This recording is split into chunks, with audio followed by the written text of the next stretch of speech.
प्रभात प्यारे बच्चों, मैं हितेश गौड़ JSA KV जोधपुर आज फिर से आपके सामने एक कंप्यूटर की कक्षा लेकर आया हूँ। आशा है आप सभी ठीक होंगे और घर पर सभी स्वस्थ होंगे।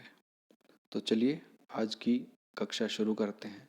बच्चों, आज तक हमने कंप्यूटर के बारे में कुछ बेसिक्स जाने हैं, क्या कंप्यूटर क्या होता है और वह कैसे कार्य करता है, ये सब हमने जाना है। तो आज फिर से हम कुछ चीज़ों को रिवाइज करेंगे यानी दोहराएंगे और कुछ चीज़ें नई भी सीखेंगे। तो चलिए शुरू करते हैं। इस कक्षा में आज हमारे जो मोटो हैं, जो एम हैं, वो पहले हम डिस्कस कर लेते हैं। सबसे पहले जो हमारा एम है वो है इंट्रोडक्शन ऑफ कंप्यूटर। उसके बाद identifying the parts of the computer. उसके बाद starting and shutting down the computer.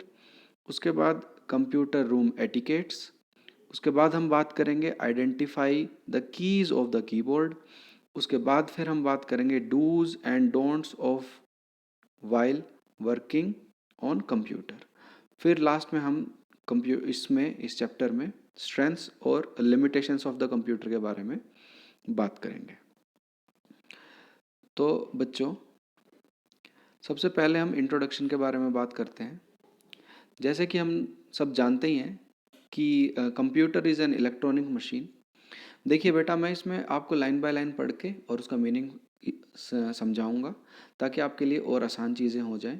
और मैं आपको ये भी बताऊंगा कि आपको लिखना क्या है। तो अभी के लिए आप नोटबुक और पेन को साइड में रख दीजिए। कुछ नहीं लिखना है, सिर्फ देखना है और सुनना है और समझना है। जहाँ पर भी आपको कोई भी प्रॉब्लम आए उसको नोट कर लीजिए और फिर क्लास के बाद आप मुझसे पूछ सकते हैं। तो चलो क्लास स्टार्ट करते हैं। सबसे पहला इंट्रोडक्शन ऑफ कंप्यूटर, कि कंप्यूटर है ही क्या। Computer is an electronic machine. Computer क्या है? एक इलेक्ट्रॉनिक मशीन है। बेटा, आजकल हम जो भी गैजेट्स यूज़ कर रहे हैं या कोई भी हम इस्तेमाल कर रहे हैं कोई भी चीज़ें, तो उनको दो तरह से हम जानते हैं, कुछ को इलेक्ट्रिकल और कुछ को इलेक्ट्रॉनिक्स। तो ज़्यादातर हमारी यही कन्फ्यूजन रहती है। मैंने कई बच्चों को देखा है, उनको पता ही नहीं होता है कि इलेक्ट्रिकल और इलेक्ट्रॉनिक्स इन दोनों में क्या डिफरेंस है। अब ये वर्ड जब आया है हमारे सामने इलेक्ट्रॉनिक्स, तो हम ज़रूर इसकी बात करेंगे। तो इलेक्ट्रॉनिक्स का मतलब क्या होता है? इलेक्ट्रॉनिक्स का मतलब होता है वो उपकरण जो कि हमारे डिजिटल और एनालॉग, इसके बारे में भी हम आगे बात करेंगे, अभी आपको जानने की ज़रूरत नहीं है। सिर्फ आप ये समझ लीजिए कि जिन चीज़ों में डिजिटल काम होता है, यानी कि आपको कुछ ना कुछ डिजिट्स दिखाई देंगे या कोई ना कोई आपको नंबर्स दिखाई देंगे, तो वो जो इलेक्ट्रॉनिक वो आइटम्स जो होते हैं वो जनरली इलेक्ट्रॉनिक आइटम्स होते हैं। अब आप सीधा सीधा अंदाज़ा लगा सकते हैं, टीवी इलेक्ट्रॉनिक आइटम है, मोबाइल इलेक्ट्रॉनिक आइटम है, कंप्यूटर इलेक्ट्रॉनिक आइटम है, आपकी जो डिजिटल वॉच होती है वो भी इलेक्ट्रॉनिक आइटम है। अब इलेक्ट्रिकल आइटम्स क्या होंगे? जैसे आपके घर पे रेफ्रिजरेटर है जिसमें कोई भी डिजिट्स नहीं है, उसको इलेक्ट्रिकल बोल देंगे। हालांकि आजकल उसमें भी कुछ ना कुछ इलेक्ट्रॉनिक अप्लायंसेस आ गए हैं, लेकिन एक नॉर्मल फ्रिज को देखें तो वो एक इलेक्ट्रिकल आइटम है। प्रेस या आयरन जिसको हम बोलते हैं, जिससे हम इस्त्री करते हैं कपड़ों की, वो भी एक इलेक्ट्रिकल आइटम है। तो बेटा, आज के बाद हमारे मन में कोई कन्फ्यूजन नहीं रहना चाहिए कि इलेक्ट्रॉनिक्स और इलेक्ट्रिकल में क्या डिफरेंस है। तो सबसे पहली लाइन यही थी, computer is an electronic machine. उसके बाद है इट रन्स ऑन इलेक्ट्रिसिटी, सबको पता है। अगला है it takes input from you, it uses some program to process these inputs and finally it delivers output as your requirement. जैसे कि हम पहले पढ़ ही चुके हैं, यहाँ पर वही बात रिपीट हुई है कि सबसे पहले तो ये इनपुट लेता है, फिर वो जो सेट ऑफ इंस्ट्रक्शंस हैं जिनको हम प्रोग्राम भी बोलते हैं, जो कि आप आगे आने वाली क्लासेस में सीखेंगे कि कैसे प्रोग्रामिंग हमें करी जाती है और हम उससे क्या क्या कर सकते हैं। तो उन प्रोग्राम्स को, उन सेट ऑफ इंस्ट्रक्शंस को ये अपने आप प्रोसेस करता है, मतलब कि उनको देखता है कि मुझे क्या इंस्ट्रक्शंस मिली हैं और फिर उसके बाद फाइनली उस इंस्ट्रक्शन के हिसाब से आपको आउटपुट दे देता है। इसका सबसे छोटा सा एग्जांपल अगर हम देखें, तो अगर हम मोबाइल फ़ोन लें या कोई भी लैपटॉप लें या कंप्यूटर लें, उस पर हमने इनपुट क्या दिया। फॉर एग्ज़ाम्पल हमको कोई गाना चलाना है, तो हम इनपुट क्या देंगे? उस गाने पर क्लिक कर देंगे। या डबल क्लिक कर देंगे। तो हमने उसको दिया इनपुट, क्लिक करना एक इनपुट हुआ। फिर वो कंप्यूटर की मेमोरी में इंस्ट्रक्शन जाती है कि इस चीज़ पर क्लिक हुआ है तो उसका मतलब क्या होना चाहिए। तो कंप्यूटर को पहले से ही पता होता है कि इस पर क्लिक करने का मतलब है गाने को प्ले करना या चलाना। तो वो हो गई प्रोसेसिंग। और आउटपुट में आपको क्या मिलता है?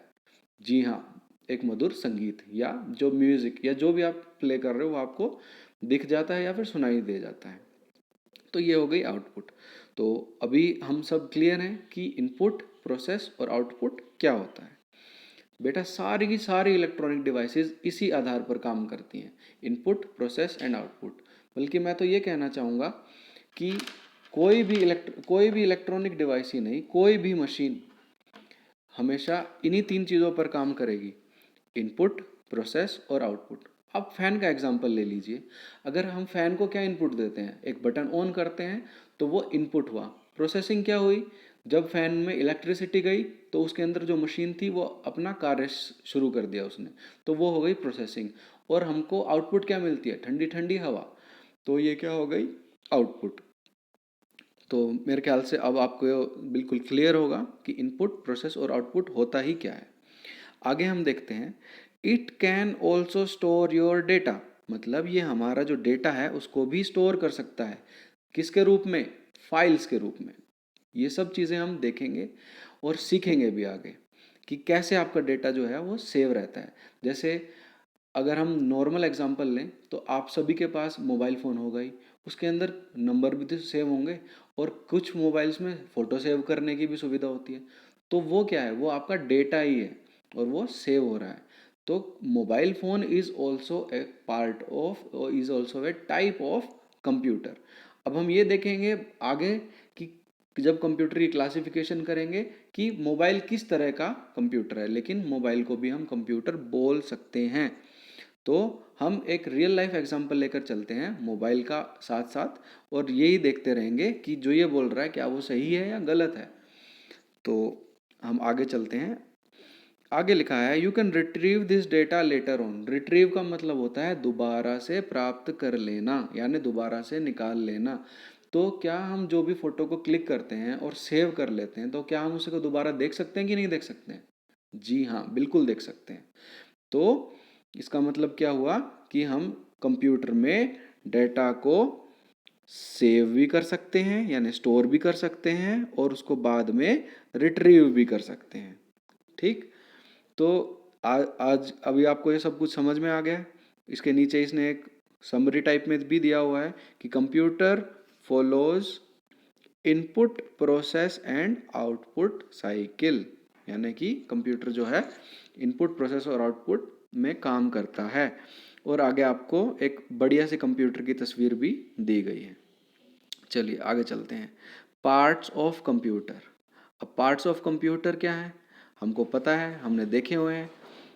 क्या क्या है? मॉनिटर, उसके बाद सीपीयू, उसके बाद कीबोर्ड। ठीक है, ये सब क्या हैं, कैसे हैं, क्या काम करते हैं, वो सब हम अभी आगे पढ़ेंगे। तो सबसे पहले क्या है? Computer comprises of different parts which are connected with each other. यानी कि कंप्यूटर बहुत ही अलग अलग तरह के डिवाइसेस को या पार्ट्स को मिलाकर बनाया जाता है। यानी कंप्यूटर अपने में क्या है? एक असेंबली है, एक डिफरेंट मशीन्स की या डिफरेंट डिवाइसेस आप बोल सकते हो उनकी जंक्शन है या जंक्चर है या फिर उनका सम्मेलन है कि अलग अलग हमने डिवाइसेस ली, उनको आपस में जोड़ दिया तो हमारा एक कंप्यूटर बन गया। ठीक है। अब main parts of the computer देखते हैं। Main parts of the computer क्या है? सबसे पहले मॉनिटर। आपने अपनी कंप्यूटर लैब में ज़रूर देखा ही होगा कि मॉनिटर कैसा होता है। जी हाँ, बिल्कुल टीवी जैसा ही होता है, एलसीडी होता है। बल्कि आजकल जो टीवी आ रहे हैं उनको भी हम एज अ मॉनिटर यूज़ कर सकते हैं। उसके पीछे कुछ यूएसबी पोर्ट्स होते हैं, वो मैं आपको जब हम यहाँ पर विद्यालय में आएंगे तब भी दिखाऊंगा। और आप अभी भी अगर किसी के घर पे एलसीडी है तो आप पीछे देख सकते हैं, लेकिन ध्यान से उसको टच मत करना बस। तो आगे चलते हैं। इसमें क्या लिखा हुआ है? It displays what ever you draw on the computer. यानी ये क्या करता है, इसका काम क्या है, इसका काम ये है कि ये जो भी आप ड्रॉ करते हो या टाइप करते हो कंप्यूटर पे, वो आपको मॉनिटर पर दिखाई देता है। अब नेक्स्ट क्या आता है, CPU, central processing unit. Central मतलब जो मेन पार्ट है, प्रोसेसिंग मतलब कि प्रोसेस करना, किसी भी कार्य को ढंग से करना, और उसके बाद यूनिट, यानी ये वो यूनिट है जो कि हमारी सेंट्रल प्रोसेस करती है। अब इसके नीचे लिखा भी हुआ है कि it controls the functioning of other components, यानी कि बेसिकली जो सीपीयू है ये और कुछ नहीं है, ये एक ब्रेन ऑफ कंप्यूटर है। यानी कि सारी की सारी डिवाइसेस सीपीयू से कनेक्ट होती हैं और उसी से फिर आगे वो अपना काम ढंग से कर पाती हैं। उसके बाद आता है हमारा कीबोर्ड। कीबोर्ड क्या है, it is set of typewriter like which types the text through the keys. इसमें बहुत ही ज़्यादा कीज़ होती हैं। अगर आप कंप्यूटर नहीं है आपके घर पे या लैपटॉप नहीं है, तो जब आप मोबाइल फ़ोन खोलते हो तो मोबाइल फ़ोन का भी तो कीबोर्ड आता है, वो एग्जैक्टली सेम वही कीबोर्ड होता है जो आपका कंप्यूटर का कीबोर्ड होता है। ठीक है, तो these are the main parts of the computer. साथ में हम माउस भी लिख सकते हैं, माउस इज़ ऑल्सो है पॉइंटिंग डिवाइस। और ये आपके आगे आ गए हैं, ये रहा माउस। माउस क्या है, it is use two point items and select text on screen. आप मोबाइल पर वैसे अपने फिंगर से जैसे टच करते हो, एग्जैक्टली वही काम कंप्यूटर में माउस करता है। उसके बाद आते हैं स्पीकर्स पर। स्पीकर्स क्या होते हैं आप सब जानते ही हैं। It is use for audio output from the computer, यानी कंप्यूटर में से कोई भी ऑडियो यानी ध्वनि की जब आवाज़ बाहर आती है तो वो स्पीकर में से ही आती है। उसके बाद आता है एक और important part of the computer, that is printer. अब प्रिंटर क्या होता है, printer is used for taking the print outs on A paper. यानी कि ये प्रिंटिंग के लिए यूज़ होता है। हमने कोई भी चीज़ लिख ली है तो उस चीज़ को अगर हमें प्रिंट करना है तो वो हम किसके ज़रिए करेंगे, प्रिंटर के ज़रिए करेंगे। अब आगे चलते हैं, starting and shutting down the computer. हमने विद्यालय में भी देखा है कि कंप्यूटर को कैसे शुरू किया जाता है और कैसे बंद किया जाता है। तो चलो सबसे पहले हम देखते हैं starting and shutting down of the computer. सबसे पहले हम देखते हैं how to start a computer. तो दीज आर द स्टेप्स। सबसे पहले हमें क्या करना है, plug in your computer and all peripheral, यानी ऑल डिवाइसेस आर अटैच्ड। ये हमको चेक करना है, वो जनरली होती ही हैं, नहीं होती हैं तो हम कर लेते हैं। उसके बाद switch on your UPS which provide uninterrupted power supply to your computer. अब बेटा बहुत इंपॉर्टेंट पॉइंट है, सभी ध्यान से सुनेंगे। इसमें लिखा हुआ है कि यूपीएस को ऑन करना है, यूपीएस यानी कि अनइंटरप्टेड पावर सप्लाई। इसकी फुल फॉर्म हमको पता है अब यूपीएस की, अनइंटरप्टेड पावर सप्लाई। यानी कि ये वो डिवाइस है, वो उपकरण है जिससे हमें कंप्यूटर में पावर सप्लाई मिलती है, लेकिन कैसी, अनइंटरप्टेड। तो आज के बाद हम सीपीयू और यूपीएस इन दोनों में मतभेद, इन दोनों में जो हमें डिफरेंस है वो हमें बहुत अच्छे तरीके से पता होना चाहिए। क्योंकि सीपीयू क्या पढ़ा था हमने, सेंट्रल प्रोसेसिंग यूनिट, ये रहा सीपीयू। एंड यूपीएस क्या हो जाता है, अनइंटरप्टेड पावर सप्लाई। यानी कि these two are completely different things. तो आज के बाद हमें इन दोनों चीज़ों में कोई भी कंफ्यूजन नहीं होना चाहिए। तो सबसे पहले हमने क्या किया, दोबारा से एक बार देखते हैं कि सबसे पहले हमने प्लग इन किए, सारे के सारे जो भी डिवाइसेस अटैच्ड हैं कि नहीं है वो सब हमने चेक किए। फिर उसके बाद हमने यूपीएस ऑन किया। फिर लास्ट में हमने क्या किया, press the power button of your CPU and then computer will boot up. उसके बाद हमने CPU, central processing unit, that is the brain of computer, उसका हमने जो पावर बटन है उसको ऑन किया तो हमारा कंप्यूटर बूटअप हो जाता है। बूटअप होने का मतलब बेटा स्टार्ट होना ही होता है। कंप्यूटर की भाषा में स्टार्ट होने को हम बूटिंग अप भी बोलते हैं। तो आज के बाद ये भी हमारे पास कन्फ्यूजन नहीं रहना चाहिए। उसके बाद है, अगर हमने कंप्यूटर को स्टार्ट कर लिया है तो हमें कंप्यूटर को बंद करना भी आना चाहिए। और कंप्यूटर किसी भी और डिवाइस की तरह बस ऐसे ही शट डाउन नहीं हो जाता, उसके लिए हमें कुछ स्टेप्स करने पड़ते हैं। तो वो देखिए क्या क्या है। सबसे पहले क्या है, turn off your computer, click on start button. कि कंप्यूटर को टर्न ऑफ करने के लिए सबसे पहले किस पर करना है, क्लिक स्टार्ट बटन पर। उसके बाद then in the right lower corner of the start button click on the shutdown. Shutdown लिखा आएगा, जैसे आप स्टार्ट बटन पर क्लिक करोगे शटडाउन लिखा आएगा, उस शटडाउन पर क्लिक करेंगे। When you click on shutdown, the computer will ask to close all programs you opened and close them. फिर कंप्यूटर फाइनली पूछेगा कि जितने भी प्रोग्राम्स खोले थे क्या उन्हें बंद कर दिया जाए, तो आप कहेंगे ओके, और कंप्यूटर अपने आप शट डाउन हो जाएगा। कभी भी हमें कंप्यूटर को डायरेक्टली बंद नहीं करना है, वरना कंप्यूटर ख़राब हो सकता है।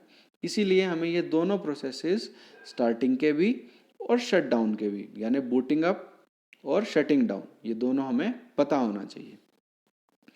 तो चलिए आगे चलते हैं। कंप्यूटर रूम एटिकेट्स, कि जब भी हम कंप्यूटर रूम में आए तो उसके क्या एटिकेट्स होंगे, क्या हमको कुछ रूल्स हैं जो हमको पालन करना है, तो देखते हैं। सबसे पहला है remove your shoes before entering the classroom because your shoes contain dust which can cause harm for any electronic equipment including computer. यानी कि गंदे जूते जिनमें डस्ट होता है वो लेकर हमें कंप्यूटर की लैब में नहीं जाना है या कंप्यूटर के पास नहीं जाना है, क्योंकि उससे हमारे जो इलेक्ट्रॉनिक डिवाइसेस हैं वो ख़राब हो सकते हैं। नेक्स्ट है open the door of computer room slowly and enter it काम एंड क्वाइटली, कि धीरे धीरे हमको दरवाज़ा खोलना है और चुपचाप उसके अंदर हमें एंटर करना है। अब उसके बाद नेक्स्ट है never touch the computer parts and attached cables as they can be harmful for both computer and you. ये हम पहले डिस्कस कर चुके हैं कि हमको टच नहीं करना है, उनको उनसे दूर ही रहना है क्योंकि वो हार्मफुल हो सकते हैं। और नेक्स्ट जो पॉइंट है वो बहुत ही इंपॉर्टेंट है, ये मैंने अक्सर देखा है बच्चों को, तो आज के बाद ये हम ध्यान रखेंगे कि ना करें। ये है कि do not push each other while and near a computer, यानी कंप्यूटर के आसपास जब भी आप हो तो एक धक्का मुक्की ना करें। और वैसे भी आपको आम जिंदगी में भी, नॉर्मल लाइफ में भी धक्का मुक्की नहीं करना चाहिए, इनसे बचना चाहिए, ताकि आप लगे कि केंद्रीय विद्यालय के बच्चे हैं, स्टूडेंट्स हैं, तो कुछ सीखा हुआ है इन्होंने। उसके बाद नेक्स्ट पॉइंट है sit down calm and quiet while seeing demo on computer, ask questions whenever you are given chance for it. जैसे कि हमने एक बार कक्षा में भी डिस्कस किया था कि जब भी हमें कभी कोई बात पूछनी होती है तो हम सीधा बोलना शुरू नहीं करते हैं, हम अपना हैंड रेज करते हैं, हाथ खड़ा करते हैं, ताकि जो भी हमारा टीचर है या जो भी हमारा अध्यापक है उनको दिखे कि हाँ हम कुछ पूछना चाह रहे हैं या कुछ बोलना चाह रहे हैं, वो हमें परमिशन दे, फिर हम बात करें। नेक्स्ट है never carry magnets inside the computer room, कि कंप्यूटर रूम के अंदर कभी भी मैग्नेट्स नहीं यूज़ करने, वरना उसकी मैग्नेटिक फील्ड्स के कारण आपका जो इलेक्ट्रॉनिक डिवाइस है वो ख़राब हो सकता है। सेम चीज़ें जो हैं वो आपके मोबाइल पर भी एप्लीकेबल हैं। नेक्स्ट है keyboard of your computer should be handled gently, कि उसको आराम से प्रेस करना है, बटन्स को ज़्यादा तेज़ प्रेस नहीं करना है। उसके बाद आता है please do not eat anything such as chewing gum bubble gums, ये सब हमको नहीं खानी है। नेक्स्ट है never keep anything such as book pencil notebook pencil boxes on monitor keyboard और सीपीयू, यानी किसी भी डिवाइस पर हमको अपनी कोई भी आइटम नहीं रखनी है। Always use soft dry cloths to clear various parts of a computer, हमेशा एक सॉफ्ट और ड्राई क्लॉथ से ही कंप्यूटर को साफ करना चाहिए। Always shut down your computer properly and cover it with clean clothes before leaving the computer room, ये भी हमको ध्यान रखना है ताकि उसके अंदर धूल मिट्टी ना जाए। तो बच्चों आज के लिए इतना बहुत है, अगली कक्षा में हम और चीज़ें देखेंगे।